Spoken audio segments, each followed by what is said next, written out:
जय श्री कृष्ण। पहली बार रोचक कथा रूप में पुराणों की कथा। हरिवंश पुराण विष्णु पर्व। नरकासुर का वध कर श्री कृष्ण द्वारा 16,000 कन्याओं को मुक्त करना। एपिसोड 51। वैशंपायन जी कहते हैं, जन्मेजय, श्री कृष्ण ने जो नाना प्रकार के धन और रत्न प्राप्त किए थे, उनको वह द्वारका में यथोचित रूप से संरक्षण करते थे और उन्हें हड़पने की इच्छा वाले राक्षसों को उन्होंने मार भगाया था। उन्होंने बड़े बड़े असुरों को मार डाला था। तत्पश्चात नरक नामक दानव ने भगवान के कार्य में विघ्न डालना आरंभ कर दिया। समस्त देवताओं को पीड़ा देने वाला नरकासुर भूमि के भीतर स्थित होकर देवताओं और ऋषियों के प्रतिकूल आचरण किया करता था। भूमि का पुत्र होने से नरक को भौमासुर भी कहते हैं। वह प्राग ज्योतिषपुर का राजा था। नरकासुर त्वष्टा की पुत्री, जो केवल 14 वर्ष की थी, का अपहरण कर अपने नगर ले गया। गंधर्वों की भी जो कन्याएं थीं, उन्हें भी बलवान नरकासुर हर लाया था। देवताओं और मनुष्यों की कन्याओं तथा अप्सराओं के 7 समुदायों का भी उसने अपहरण कर लिया। इस प्रकार 16,100 सुंदर स्त्रियां उसके घर में एकत्र हो गईं। भौमासुर ने उन कन्याओं के रहने के लिए मणि पर्वत पर एक श्रेष्ठ पुर का निर्माण कराया था। वह पुर अलका नाम से प्रसिद्ध था। वह स्थान मुर नामक दैत्य के अधिकृत प्रदेश में था।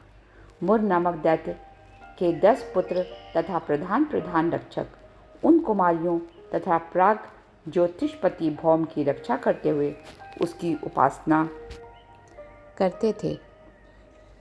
यह महान असुर नरक तपस्या के अंत में वर पाकर उन्मत्त हो गया था।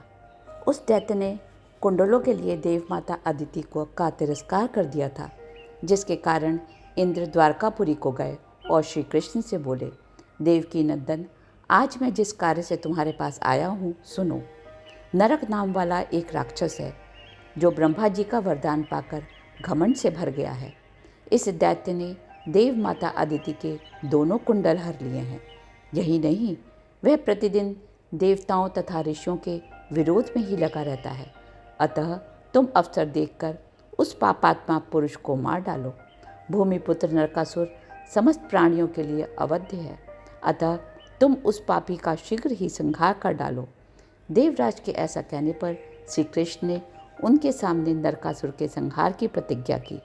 तदंतर कृष्ण सत्यभामा सहित गरुड़ पर बैठकर इंद्र के साथ ही चल दिए। देवराज इंद्र अपने भवन को चले गए और श्री कृष्ण ने प्रगज्योतिषपुर की राह ली और क्षण भर में ही वहां जा पहुंचे। श्री कृष्ण ने देखा, उस नगर के द्वार पर हाथी, घोड़े और रथों की विशाल वाहिनी खड़ी है। गरुड़ पर विराजमान श्री कृष्ण ने धनुष की प्रत्यंचा खींचकर जब उसके टंकार की ध्वनि फैलाई, तब मूर दानव समझ गया कि साक्षात विष्णु ही यहाँ पधारे हैं। वह असुर क्रोध में आकर हाथ में शक्ति लेकर बड़े वेग से उनकी ओर दौड़ा और उसने वह महाशक्ति भगवान श्री कृष्ण पर चलाई। उस शक्ति को अपनी ओर आते देख पराक्रमी वसुदेव पुत्र श्री कृष्ण ने एक सोने के पंख वाले बाण को धनुष पर रखा और उससे मूर की शक्ति के 2 टुकड़े कर डाले। अब मूर ने क्रोध में आकर एक विशाल गदा हाथ में ली, तो श्री कृष्ण ने अर्धचंद्र नामक बाण से उसकी गदा को बीच से ही काट गिराया। फिर श्री कृष्ण ने एक भल द्वारा रणभूमि में उस दानव का सर उड़ा दिया। उसको मारने के बाद श्री कृष्ण ने अन्य दैत्यों की ओर देखा। नरकासुर के महाबली राक्षसों निसुंद, हयग्रीव आदि का संहार करने के पश्चात श्री कृष्ण ने प्राग ज्योतिषपुर में पर धावा किया और नरकासुर के प्रमुख योद्धा महान असुर पंचजन को मारकर उस पुरी में जा पहुँचे। वहाँ उन्होंने अपने पांचजन्य नामक शंख बजाया। उस शंख की ध्वनि सुनकर नरकासुर की आंखें क्रोध से लाल हो गई। वह असुर अपने रथ पर बैठकर दैत्य समूहों से घिरा कृष्ण के पास जाकर गरुड़ को घेर कर खड़ा हो गया और युद्ध करने लगा।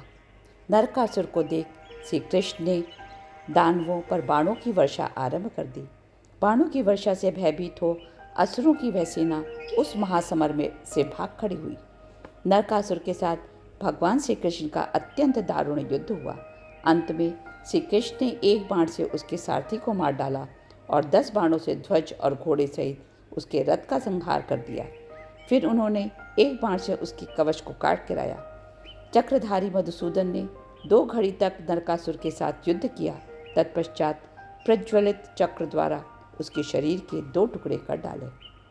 अपने पुत्र को गिरा हुआ देख मूर्तिमती भूमि देवी अदिति के दोनों कुंडल ले गोविंदा की सेवा में उपस्थित हुई और बोली, गोविंद, आप ही ने मुझे यह पुत्र प्रदान किया था और आप ही ने इसे मार गिराया। देव, यही वह दोनों कुंडल हैं, इन्हें लीजिए और उस नरकासुर की संतान का पालन कीजिए। नरकासुर का वध करके श्री कृष्ण ने उसके भवन का निरीक्षण किया। नरकासुर के घर में जितना रत्न और असंख्य धन दिखा, उतना राजा कुबेर, इंद्र और यम के पास भी नहीं था। नरकासुर के मारे जाने के बाद बचे हुए दानव और खजाने के रक्षक उस बहुमूल्य रत्नों और अंधपुर की वस्तुओं को भगवान श्री कृष्ण के पास ले आए। श्री कृष्ण ने वह सारा वैभव लेकर दानवों द्वारा द्वारकापुरी को पहुंचा दिया। फिर वे गरुड़ पर सवार हो गिरिश्रेष्ठ मणि पर्वत के समीप गए। वह मणि पर्वत कन्याओं का अंतःपुर था। वहाँ मधुसूदन ने गंधर्वों और देवताओं की प्यारी पुत्रियों को देखा, जो उस पर्वत की कंदरा में कैद की गई थी।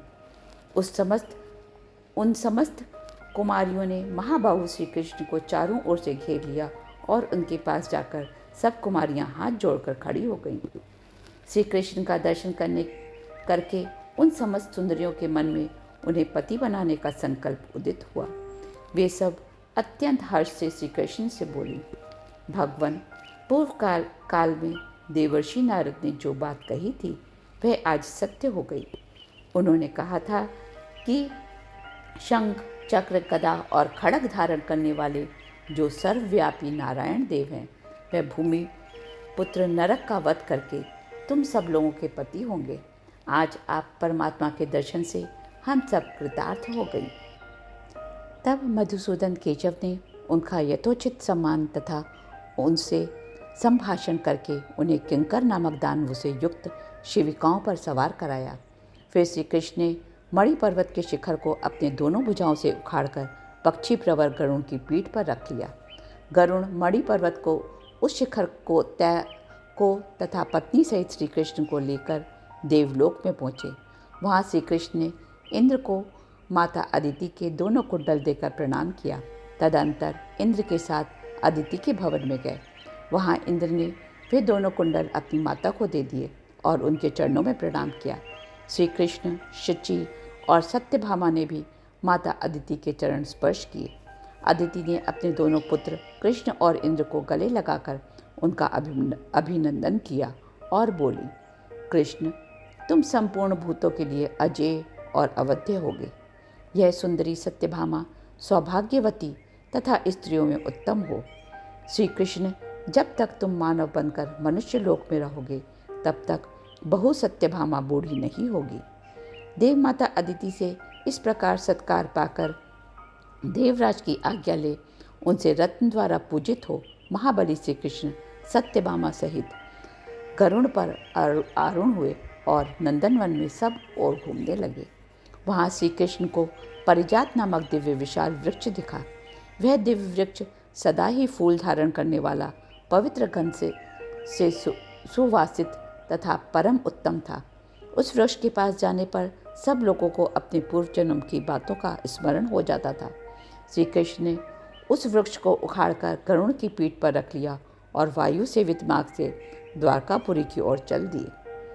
देवराज इंद्र ने जब श्री कृष्ण के पारिजात हरण रूपी कर्म को सुना तो वह बोले, कोई बात नहीं, श्री कृष्ण ने मेरा बहुत बड़ा कार्य सिद्ध किया है। इस तरह वसुदेव नंदन कृष्ण देवराज इंद्र का काम पूरा कर और नरकासुर का वध कर 16,000 कन्याओं को मुक्त करा द्वारका लौट गए। मधुसूदन ने उन कन्याओं के संग विवाह कर उनकी मनोकामना भी पूर्ण कर दी। जय श्री कृष्ण। अगले अंक में सुनेंगे पारिजात पुष्प के कारण सत्यभामा का रूठना, episode 52। Please don't forget to like, share and subscribe.